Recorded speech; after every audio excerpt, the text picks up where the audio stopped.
comecei a sentir uma sensação ruim, um vento frio, assim. Aí, tipo, do nada, na porta.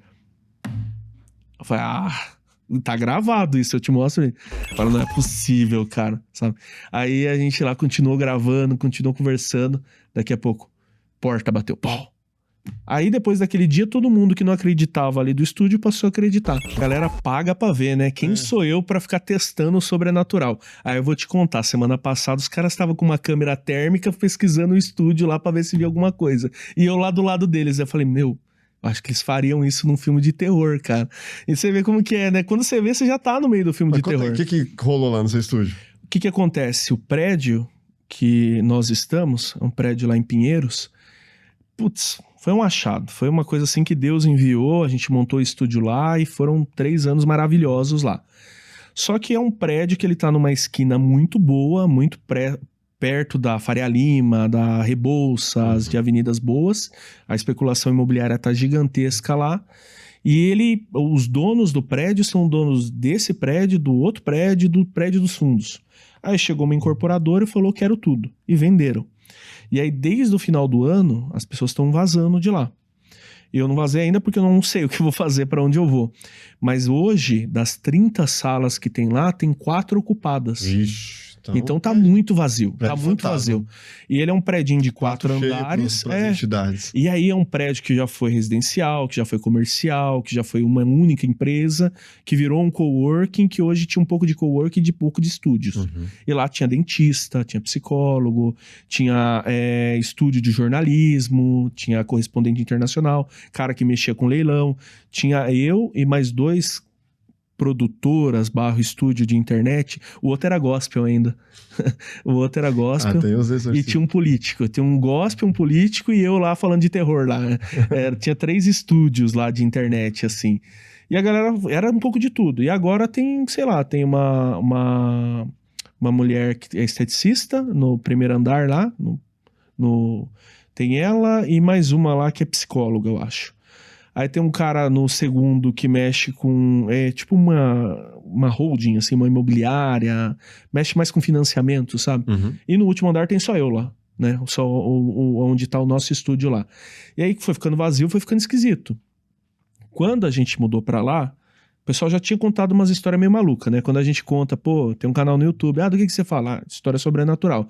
Porra, cara, aqui o prédio é estranho, você vai ver. Já tinha essas histórias, mas nunca tinha acontecido nada. Tinha uma lenda lá no prédio lá que todo mundo falava que tocava telefone no primeiro andar e ninguém tinha telefone. Aí tinha uma outra lenda lá que você às vezes entrava no corredor e o corredor dobrava de tamanho. Sabe, uns bagulho meio assim, meio tipo... Multiverso. Você falava, meio confuso, sabe? E também tinha um lance de, à noite, você escutar a gente conversando e não ter ninguém. Isso daí eu posso falar que aconteceu comigo lá, esses tempos atrás. Não tem ninguém, tá só a gente no prédio e tem gente falando lá do lado de fora. Bizarro. E foi ficando vazio, foi ficando pior. E aí, de uns 2 meses pra cá, aconteceu situação bizarra de a gente estar gravando igual a gente tá aqui e não ter ninguém no prédio e a gente escutar a gente correndo no corredor, sabe? Passa assim. Você fala, caramba, né? E tem um vídeo meu que depois eu posso te mandar pra você ver, que no meio do vídeo eu tô gravando sábado à tarde, 1h da tarde, solzão estralando, tipo a janela... A minha janela, ela dá pra um fosso, né? Ela não dá nem pra rua, nem pros fundos do prédio. Ela dá pra um fosso. Janelona aberta, tudo tranquilo. 0 motivo pra você ter medo ou pra você ficar sugestionado, sabe? Tipo, super tranquilo. Sim, Acabei de almoçar, dia feliz. Acabei de comer um contrafilé ali na chapa ali, sossegadão. E eu lá gravando sozinho, né? Que é tudo muito prático ali. E eu lá, tipo assim, eu comecei a sentir uma sensação ruim, um vento frio assim. Aí, tipo, do nada, na porta. Eu falei, tá gravado isso, eu te mostro. Aí eu parei, fui olhar, ninguém no corredor. Aí quando eu tava já nos 30 e tantos minutos de gravação, geralmente os meus vídeos têm isso, aí de novo, dá pra escutar alguém correndo no corredor. Aí eu ainda falo na gravação, tem que ter pego isso. Não tem porra nenhuma de ninguém aqui no prédio. Nada. Aí teve um outro dia que a gente foi gravar e ficou muito tarde. Eu tenho Sem Tempo, que é o meu canal. Aí eu tenho o Sugar Daddies, que é com os meus sócios idosos. com os senhores, e eu tenho a Hora do Pesadelo, que é com os meus amigos jovens, onde eu sou o mais velho ali, Você é né? o tiozão da turma. Que é o Vinícius Daza, o Marcelão e o Diego. E aí eu e o Daza que a gente meio que pensou no Hora do Pesadelo, que é um canal onde a gente fala de cinema de terror, fala de cinema de fantasia e tal. E aí um dia a gente saiu do cinema, a gente tinha assistido, sei lá, um filme X lá, e a gente falou, pô, tamo perto, a gente tava ali perto no Eldorado, né? Vamos já passar no estúdio e já vamos gravar, já vamos dar a nossa opinião.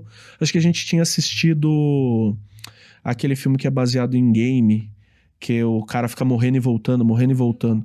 Until Dawn. Exato, é boa. É boa. Viciado. A gente tinha assistido o Until Dawn ali no Eldorado, a gente saiu do Eldorado e foi a pé pro estúdio ali que é pertinho, né? Vamos gravar e vamos falar e tal. E a gente gravando, sei lá, 11 horas da noite e tal. Aí do nada. Assim, todo mundo olhou pra cara do outro. Que é isso, cara? Aí falou, é lá da rua, né? O barulho subiu, é no fosso e tal. Abrimos janela, olhamos o prédio inteiro, perguntamos, tem alguém aí? Umas 3 vezes, nada. Voltamos a gravar. Aí daqui a pouco... Aí eu falo, não é possível, cara, sabe? Aí a gente lá continuou gravando, continuou conversando. Daqui a pouco, porta bateu, pau. Aí depois daquele dia, todo mundo que não acreditava ali do estúdio passou a acreditar. O Plugado mudou, e não só de endereço. Agora, além do estúdio audiovisual, temos espaço para eventos corporativos de até 32 pessoas. Em parceria com a Agence, estamos na Berrini, grande centro corporativo de São Paulo. A gente produz vídeos corporativos, podcasts criativos, faz lives e agora também temos um painel de LED fixo de 8 metros de largura que nos permite criar diferentes cenários e atmosferas. Estamos prontos para receber seu encontro corporativo e produzir seus conteúdos. Esse é o Plugado, um novo espaço, mais possibilidades e a mesma essência. Vem produzir com a gente.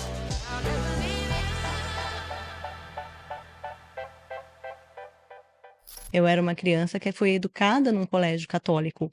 Então, essa cultura da espiritualidade era muito ligada à religião para mim, porque eu não tinha a consciência, às vezes, de que o que eu via, do que eu percebia, eram energias, eram seres, eram espíritos. Só que eu era aquela criança que conversava com espíritos. Só que quando eu era muito pequena, para mim era natural, porque eu não tinha consciência ainda de que era um espírito. Até os 10 anos, mais ou menos? Porque... É, por aí. Primeira infância. Primeira infância. Uhum. Quando eu tive a consciência de que era um espírito, eu fiquei com medo. E aí, o que aconteceu? Eu fechei. Aí eu bloqueei por um bom tempo essa mediunidade, só que eu nunca perdi 100% da mediunidade. Então, assim, eu parei de ter a clarividência, a clareaudiência como um todo, mas eu tinha sensibilidade energética. Então eu sentia, eu era esponja, às vezes eu ouvia, eu tinha aquela sensação de presença, mas eu não conseguia identificar como um ser, como um espírito. Recebia muitas mensagens, mas eu não conseguia identificar. Tinha sonhos lúcidos, isso era como a minha mediunidade se manifestava. Na minha adolescência, eu acabei passando por um problema de saúde, e isso me fez questionar muito a espiritualidade, me fez questionar muito a minha fé. Na verdade. Então, eu estudava muito, eu lia muito, mas estudava a doutrina cristã. Eu estudava muito da espiritualidade, aquilo que eu tinha acesso, que eu tinha conhecimento. Quando eu tive problema de saúde, eu comecei a buscar outras coisas. Então, eu comecei a olhar um pouco de energias e companhia, só que eu desacreditava. Sabe quando você tem aquela dúvida? Um bloqueio. Um bloqueio no sentido de, será que existe mesmo? Sim. Ou esse bando de gente é maluca? Normal. Tipo, 90% da população. 90% da população, principalmente adolescente, passando por algum tipo de problema. Quem nunca foi adolescente e questionou a espiritualidade de uma forma. E aí eu tive um evento que foi assim, acho que foi um grande evento marcante da minha vida, que foi um dia que eu acho que eu joguei a toalha, sabe? E falei, não existe. Não existe, não existe, é tudo mentira. Se existe, por que que eu não vejo? Não sei até hoje por que que eu dei a loucura de falar isso. Foi o primeiro contato que eu tive com o meu anjo guardião. Nesse dia eu senti o meu anjo, eu vi o meu anjo. E aí foi uma energia, assim, que acho que foi a coisa mais forte que eu senti até hoje. Foi quem já teve contato com anjos ou já percebeu energia de anjos, sabe que é um negócio de você não consegue ficar em pé. É um amor tão grande, é uma intensidade tão grande, é uma luz tão grande que você literalmente ajoelha, chora e tem essa concepção de, putz, Deus existe, entendeu? E isso mudou a minha vida. Mudou a minha vida de uma forma geral, porque aí eu comecei a perceber a presença do meu anjo muito forte, sempre comigo. Então aquela dúvida que eu tinha, não existe nada, passou de eu tenho uma fé absoluta, porque existe sim, existe tudo. Só que eu ainda tinha medo, tá? E aí quando eu vi o meu anjo, o que que aconteceu? Eu abri de novo, via tudo de novo. Então eu via, eu assustava, eu corria de espírito, corria de entidades, corria de tudo.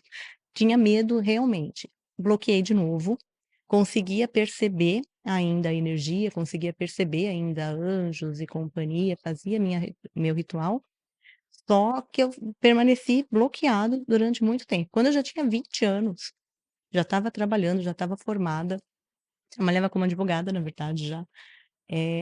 Aí eu também fui trabalhar num lugar, e aí eu não sei o que que aconteceu naquele lugar, que a minha mediunidade fez assim, ó, na hora, abriu completamente.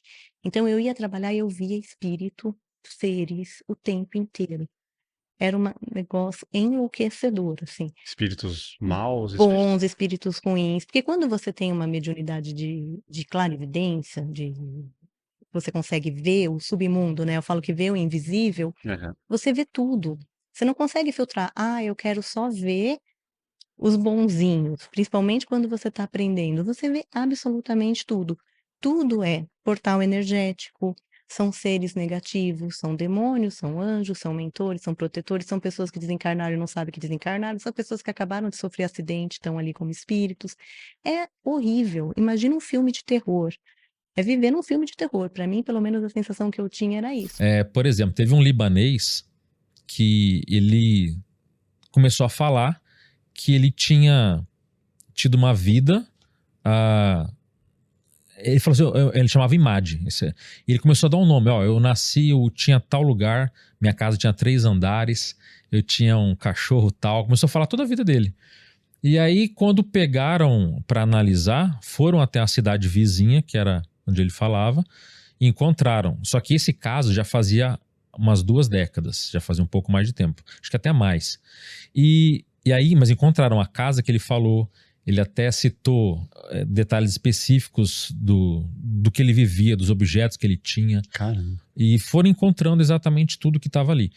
Esse libanês foi registrado, dos 57 afirmações que ele fez, 51 foram fidedignas. Ou seja, para a ciência, por que não tem uma comprovação? Porque tem que ter sempre 100%. Sim. Mas em uma criança acertar 51, 57, e outra coisa, esse libanês foi feito com ele algo que também os pesquisadores, que teve muito da Universidade da Virgínia, especialmente um americano chamado Ian Stevenson, ele correu o mundo estudando casos infantis de memórias de vidas passadas. E com esse Imad ele também fez isso. Levaram ele para a cidade ao lado, que ele nunca tinha ido, nunca tinha saído da cidade. E ali ele começa a guiar as pessoas. Vamos para uma casa tal. Aí chega lá, é a casa da irmã dele. Daquela suposta vida passada. Ele reconhece a irmã, fala os detalhes, se encontram. E, inclusive, depois é organizado para ele encontrar com a viúva, com a ex-esposa dele, que ainda estava viva. Que situação. Mas ele encontra e reconhece que era justamente ela. Outra coisa, colocaram ela entre várias mulheres, não falaram nada. Ele bateu o olho e falou, você é minha mulher. E começou a conversar com ela. Que bizarro, cara. E aí você fala, mas não teve 100% de comprovação, mas pega estatisticamente alguém que sabe o nome das pessoas, Sim. os contextos que conhece. Então, isso é muito disruptivo para quem fala que isso é apenas alucinação. Entendeu? Agora, pensando no caso, era uma criança ainda. Uma criança, 5 anos. A partir de que idade que é muito improvável que essas memórias permaneçam? Tem um teto? Então, as memórias tendem a desaparecer com o tempo, mas é muito comum e frequente com 2 anos de idade, em alguns casos, aparecer. Isso varia muito. Tem criança que é com 2 anos, com 3, com 5. Teve até um caso mais tardio que com 11 anos ele começou a falar de uma vida que ele teve, que ele vendia, que ele era muito religioso, que ele não emprestava livros, que ele tinha uma vida de mais luxo, era muito pobre agora. Então, assim, varia muito a idade. Mas os relatos geralmente vão até essa faixa etária, 11, 12 anos no máximo, mas em torno, entre 2 a 7 anos é o ápice de recordações. Uhum. E muitos vão esquecendo, e uma pesquisa que foi feita mostrou que cerca de 30 e poucos % mantém a memória, mesmo na fase adulta. Quer dizer, ela tem lá 50 anos e ela lembra vividamente do que aconteceu, enquanto outras vão esquecendo com o passar do tempo.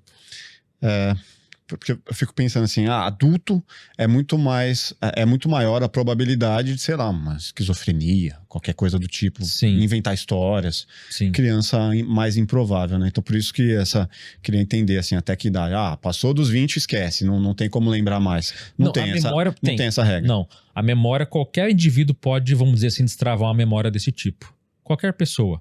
Tem casos que a pessoa tem uma experiência de quase morte, ela destrava essas memórias. Tem casos até de pessoas fazendo meditações ou estados de relaxamento e vem aquela ideia ou aquela informação. Tem casos, por exemplo, eu atendo na hipnoterapia. Às vezes pacientes meus que eu peço para ir na causa do problema, ela começa a narrar uma vida, uma situação, um país diferente. Eu não estou ali para julgar se é verdade ou não, se é a criação do subconsciente. A gente está ali para tratar a cura. Mas tem relatos que são extremamente detalhistas, com nome, ano e o que aconteceu em tudo, sabe? Então, as memórias, a princípio, qualquer pessoa pode ter. Mas nos casos de criança, mostra que tem algo a mais por ter essa consistência e essa verificabilidade que é muito forte, né? Agora, um pai e uma mãe que está assistindo e que tem um filho ali que está contando diversas histórias e que, nesse momento, ele falou, pô, peraí, o que ele deve fazer? Quem que ele deve procurar? Muito provavelmente ele já buscou um psicólogo, um psiquiatra, qualquer coisa do tipo, e as histórias se mantêm ali. A quem recorrer? Hoje, o próprio Ian Stevenson, que estudava, não está mais vivo hoje, e não tem praticamente ninguém que tenha assumido a cadeira dele no sentido de fazer o trabalho que ele fazia. Mas no Brasil deve ser mais complexo, né? Eu sugiro ao pai e à mãe, primeiro, nunca reprimir a criança.